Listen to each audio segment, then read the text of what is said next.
Kaya ako yung nagasikap ng kwan. Kaya ako yung din na papagod kung so ko para sa pamilya ko. Pangarap ko sa mga anak ko. Oo, makayari sila ng maayos. Ako si Mark Malabayabas, ang mag-aalablock ng gasan. Programang Ang Realidad.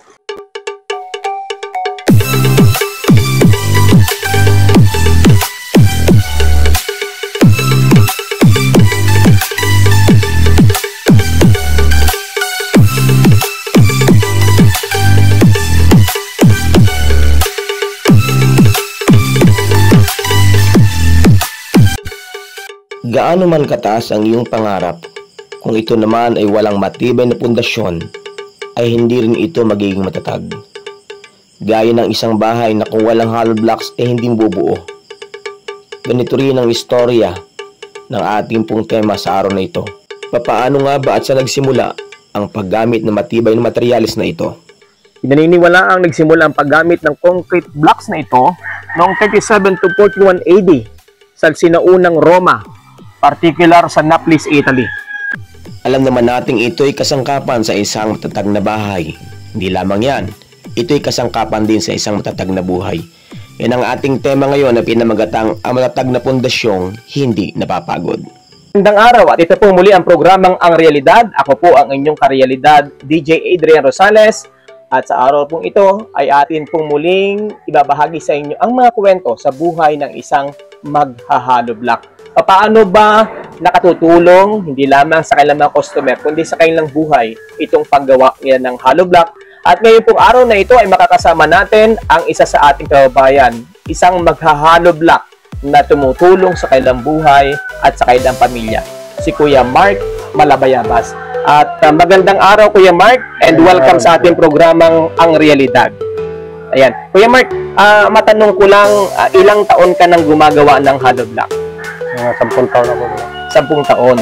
Oo. At sa loob ng 10 taon, ito ba dito lahat yung 10 taon? O may mga pinanggalingan ka? Dito lahat. Yeah. Ayan. Doon sa mga nagtatanong kami po ngayon na dito sa ZLMZ Hardware and Construction, kung saan nagtatrabaho si Kuya Mark Malabayabas at 10 taon na siya dito gumagawa. Ikuwento natin paano ba nagsimula yung paggawa. Dahil dito sa ating makikitang video ay makabago na yung ginagamit ninyo. Mga makina na. Pero nagsimula kayo, ito na ba talagang gamit o may mga bago kayong gamit ngayon? Yan, mga bago po kuya yung mga mixer. Oo. Yan ang bago namin ngayon. Pero dati, mano-mano. Ayan. At ikwento natin yung mano-mano at saka yung di makina. Bigyan natin ng idea yung ating mga tagapanood. Pagka sinabing mano-mano, hinahalo ng halo-halo ng mano-mano. Tao. Ilang baliktad yun? Mga 5 baliktad yan. Ako, kakapagod. Mga sa basa, 3 bago tuyo sa 2 halo sa tuyo. 2 halo sa tuyo, sa basa. Sa basa yung mga 3 baliktad. Ayan, kasi may tinatawag silang dapat daw ay parehas ang halo. Sabi ng iba, dapat luto. Parang gano'n, Kumbaga sa pagkain, dapat maayos ang paghahalo para maayos ang luto. So, pagkatapos, saka nyo tatakain yun. Takain. At ilan ang kayang palabasan sa isang supot na semento? 60 ko yan. 60 po. Sa isang supot, 60 po. Pero yun ba ay depende sa nagpapagawa? Depende ko yan sa nagpapagawa. Kung anong gustong pagawa niya sa isang supot. Kung kaunti ang palabas niya, kung marami. Depende rin sa nagpapagawa. Depende. So ano ba yung mga sizes para may idea yung ating mga gusto niyo magpagawa ng bahay, o gusto niyo may gagawin kayong construction, ano ba yung mga sizes na karamihan yung ginagawa ninyo? May size, may 5, may 4. Yun yung kapal? Yung kapal kuya ng iba. Makapal yung size. Oo. Yung 5, kasigunda sa size. Oo. At yung pangkaraniwan? Pangkaraniwan, 4. Ayan. At bigyan natin ng idea, pag sinabing 5, saan ito ginagamit? Sa feeder kuya, sa pader. Lahat ng bahay. Conforme din sa nabili. Pero mostly, ito ginagamit sa pundasyon. Pundasyon. Kahit yan, kung anong gustong bili nung mabili. Oo. Yun ang, at kung anong order nila. Kung anong order nila. Ayun. So, para may idea po kayo, na depende po sa kapal ng gusto po nyong ipagawa. Isa pang tanong Kuya Mark, dito sa paggawa nyo ng hollow blocks, sa loob ng 10 taon, sa tingin mo, gaano kalaking naitulong ninyo ito? No, gaano kalaking naitulong nito sa inyong pamilya? Malaki po yan, nakakaraos din sa araw-araw eh. Oo. Yung trabaho namin dito. Oh, dahil para sa idea ng ating mga tagapanood, sa isang supot 60 ang kayang palabasin. Oo, 60 na hollow blocks. Piraso. Nakakailan kayong supot sa isang araw? 10 subot po yan. 10 supot. So, ibig sabihin, 600. So, paano yung bayaran dito sa inyo pag gumagawa kayo? Per pieces ba o per Turtako po yan. or sako? Magkano pangkaraniwan? Ang bigay sa amin yan dito ay 180. 180. So, kung nakakasampung, ilan ba kayong gumagawa ang tanong? Kami kaya 3. 3. So, hati-hati kayo. Hati kami doon sa 10 supot. So, sa 10 supot, kayo ay magkakatulong na gumawa. So, 180 times 10, 1,800 paghahatian ninyo. Hati kami doon. So, 18 divide by 3, 600 kami. 600. So, 18 plus ano. So, isa-isang pangkaraniwan, masasabi ko, Kuya Mark, although hindi po, akala po ng iba, ano po, pangkaraniwan lang o ganun lamang yung trabaho nila, pero makikita naman yun sa video na pinapakita natin kung gaano kabigat, ano. Although sabi nga ni Kuya Mark, medyo gumaan na dahil meron na silang mga makina, ano, meron na silang di makina na panghalo, pero in reality po, sa bigat din po ng binubuhat at makikita naman natin sa video kung gaano kabigat yung binubuhat nilang hollow blocks, ano, at yung paggawa nila. Talagang medyo mapagod itong paggawa nyo, Kuya Mark. Mapagod po kuya. So, sa isang linggo, mga ilang beses kayong gumagawa? Diretso kuya, yung isang linggo na 6 na araw, gano'n. Meron din bang panahon na malakas at meron ding mahina? Meron din kuya, hindi rin naman parehas ang panahon. Kung pag mag-aulan, mahina. Oo. Hindi kami makapagawa. Oo. Pero pag magandang panahon yun, didiretso ang gawa namin. At isa pa, pag na-pang out. Pag run out, yun lang ang kalaban. Yan ang kalaban ninyo. Oo. So, dito sa loob ng 10 taon, sabi mo nga, almost 600 pesos. Oo, hindi na masama, no? Dahil sa ating provincial rate ngayon, sa isang pangkarin na manggagawa, ang swelduhan talaga ay nasa 390 plus. So, hindi na masama ito sa isang katulad mo. Sa loob ng may tanong ko pala, may asawa at anak ka na baga? Meron po kuya. Oo. At taga saan si Kuya Mark Malabayabas ka pala? Bangbang. Bangbang. Oo. At ilan ang iyong asawa? Ilan pa lang iyong anak? 2 kuya, 2 lalaki. Parehong lalaki. Meron ka na bang high school? Meron ka ng anong grade na nila? Kuan kuya, grade 6 at saka isang yung high school na bago pala. Oo. Ay may high school ka na. So, ibahagi natin sa ating mga kababayan, sa mga tagapanood natin at si Kuya Mark Malabayabas, ang ating pong inakapanayan para malaman natin yung buhay ng mga kapatid natin, kababayan natin na gumagawa ng hollow blocks, at kung paano nakakatulong ito hindi lamang sa mga nagpapatayo ng bahay kundi mismo sa kanilang pamilya. Kuya Mark, matanong din lang natin, ano yung karamihang challenge o nagiging minsan balakid pagka sa trabaho dahil medyo mabigat itong trabaho?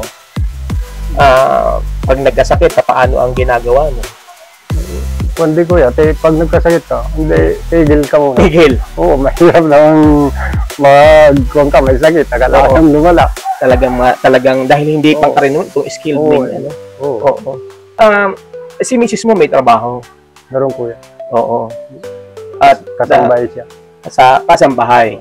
So talagang magkatuwang kayo. Oo. Kaya nga, alam niyo po, itong kwentong ito ay may naman nagtatanong bakit daw po ang inakuha nating kwento ay yung kwento ng mga pangkaraniwang manggagawa. Dahil sa likod po ng camera, hindi natin alam yung buhay at mga hamon sa buhay, gaya ni Kuya Mark, Kuya Mark, sa mga nanonood sa atin ngayon, sa loob ng 10 taon, ano ang masasabing may babahagi mo na inspiration message? Kumbaga, para matanas sa mga kababayan natin, ano man yung trabaho nila, mahalin nila. Kasi kung hindi mo minahal yung trabaho mo, hindi ka natagal ng 10 taon. Oo. Dahil alam naman natin, pag tamad ka, walang kuwang ka.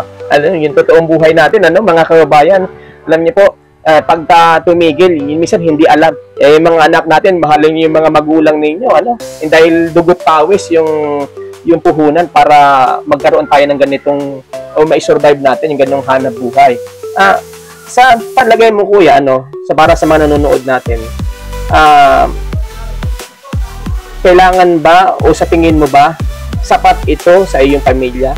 O kasi may mga kababayan tayo na lumalabas pa ng probinsya, naluwas. Ikaw sa iyong karanasan, bilang ikaw ay gumagawa ng hollow block sa loob ng 10 taon, kinakailangan pa ba lumabas o mahalin lang natin ang trabaho natin sa probinsya, mabubuhay tayo? Pero sa akin, kuya, kung para sa akin lang, mahalin ko ng trabaho dito. Basta tiyaga ka lang. Tiyaga? Talagang kung ka lang. Tiyaga ka lang at maganda rin ang kon niya. Oo. Yung buhay. Basta ayos lang ang buhay ay. Ayun. Oo. Ang importante ay merong hanap buhay. Oo. Basta tiyaga ka lang sa hanap buhay mo. Ayan. At ang pinakamaganda dito, Kuya Mark, nandito lang tayo sa ating probinsya at kasama pa natin yung ating pamilya. Oo. Pero nasubukan mo rin ba na lumabas ng probinsya para magtrabaho? Nasubukan ko rin po, kuya. Ang kaso nga, parang malayo ka sa pamilya. Parang kulang pa rin yung nakita mo sa kabila. Ay dito, hindi magtiyaga ka lang dito, makakain ka. Basta magtiyaga ka lang sa trabaho. Yun. Kung patamad-tamad ay mabubuhay ka. Mabubuhay ka. Oo. So, napakaganda nito na pinagkukwento natin, Kuya Mark, na dahil marami sa ating mga kaubayan, parang laging iniisip nila lalabas ng ating probinsya, ano.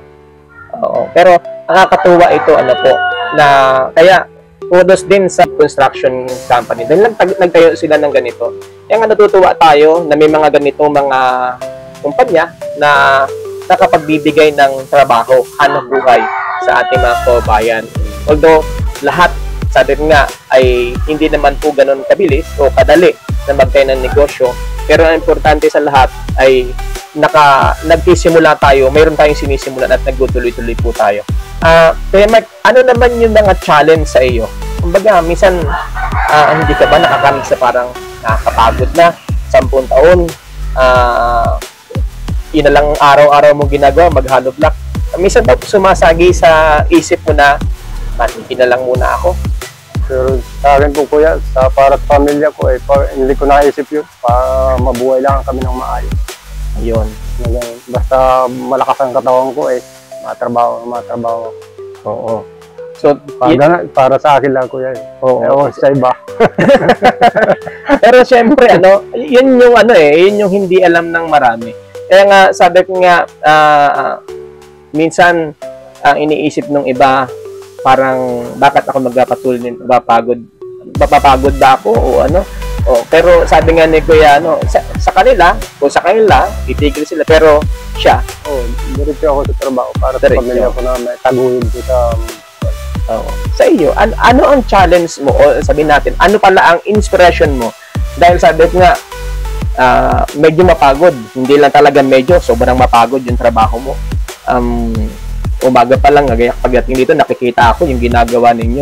Ay talagang ang pahingalan nyo, kakain, magmerienda. So, ano yung inspiration mo at sa loob ng 10 taon, nagagawa mo itong mabigat na trabaho ito? Sa pamilya. Sa pamilya. Dahil, yung tanong nga ng marami, ikaw, para saan ka ba bumabangon? Diba? Para saan ka ba bumabangon? Sabi nung iba, bumabangon para sa kape. Diba? Yung iba, kaya daw bumabangon, ay inasipa na ng asawa at bumangon ka na. Pero ikaw, para saan ka bumabangon? Kuya, sa pamilya ko, para ko bumabangon. Para sa pamilya. Oo. So, hindi po, kuya, yung trabaho na.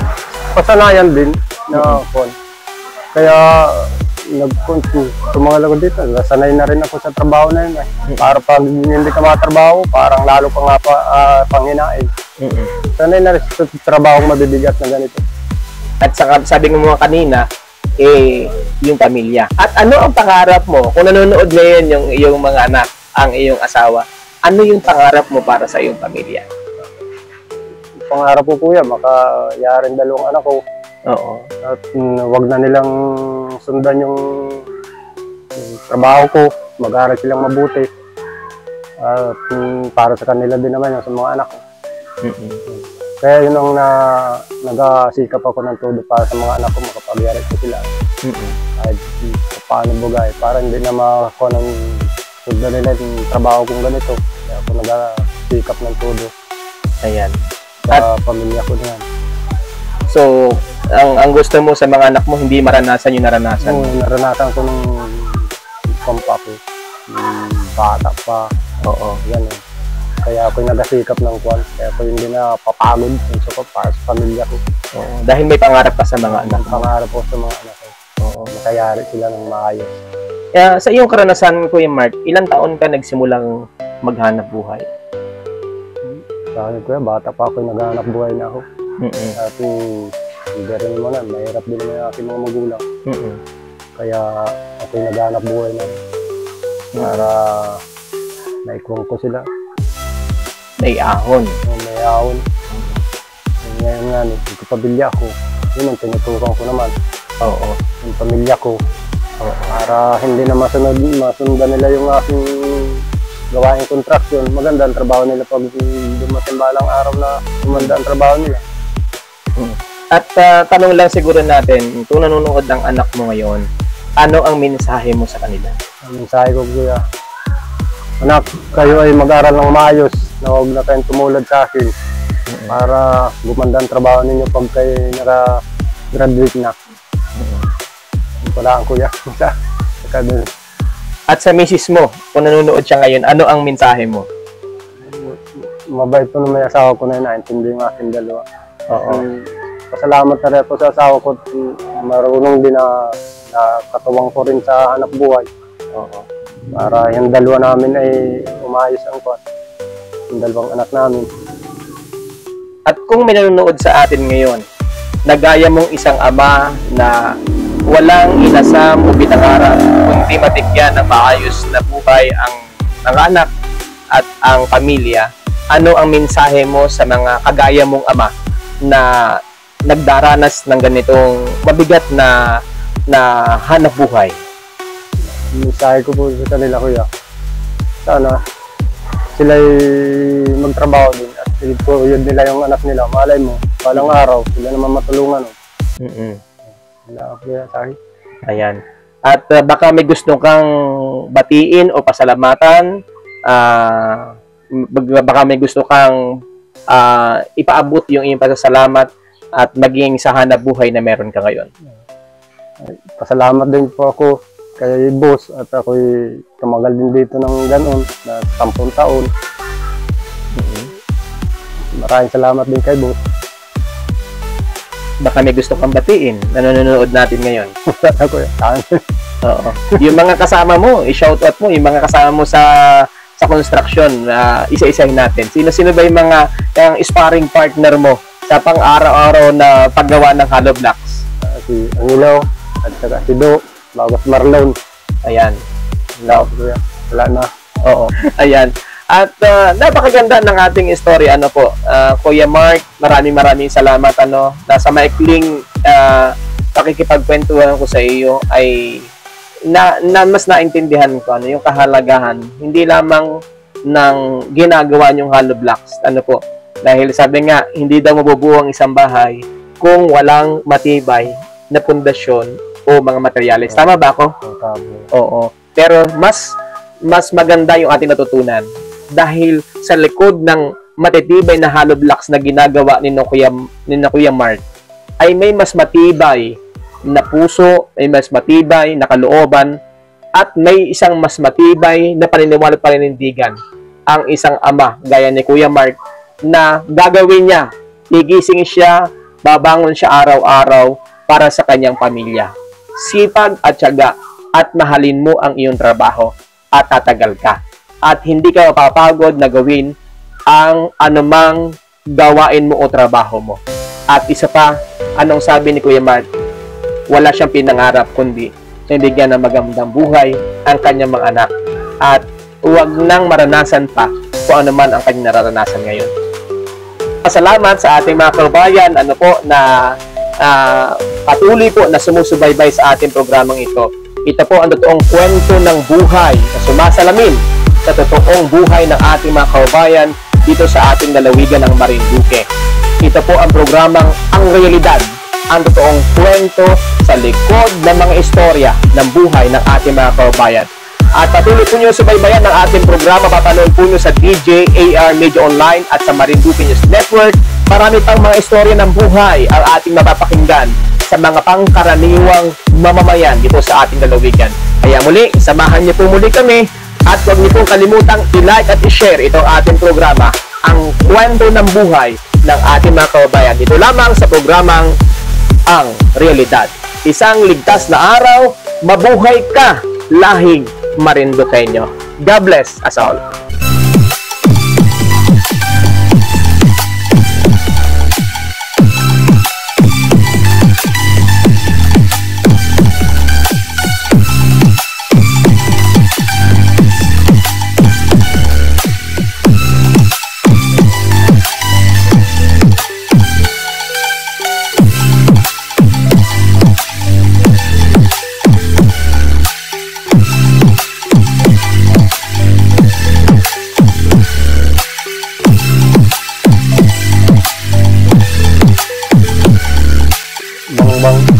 Bang.